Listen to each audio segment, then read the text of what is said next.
لكي تستوعب الشيء الجنوني الذي يفعله هاري كين مع بايرن ميونخ هذا الموسم حتى الآن، كونكو فولكلور ب16 هدف لكل واحد منهم كانوا هدافي الدوري الألماني في الموسم السابق. هاري كين 17 هدف لحد الآن في 11 مباراة، هذا جنون.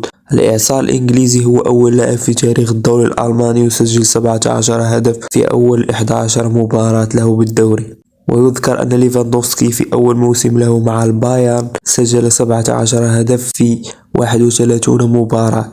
البعض يقول أن هاري كين انتقل إلى دور ضعيف لذلك سيرتفع معدله التهديفي. أظن أن الأمر ليس كذلك. كين حاليا داخل منظومة تخلق له الكثير من الفرص للتسجيل. في فترة لعبه مع توتنهام نراه كثيرا ينزل إلى منتصف الملعب، يساعد في عملية بناء اللعب ويكون لاعب الربط، وهذا يتطلب منه جهد كبير. على عكس الآن توخيل يحاول الاستفادة من اللاعب أكثر في عملية الإنهاء التي عانى منها الفريق الموسم الفارط. موسم كبير لهاري كين لحدود اللحظة. بالون دور كانت ستكون له هذا الموسم لو كان في ريال مدريد، لكن الملكي في الصيف أصر على كيليان مبابي ونسي أنه بحاجة لهداف، وهاري كين هداف كبير مرعب مع الكرة وبدونها.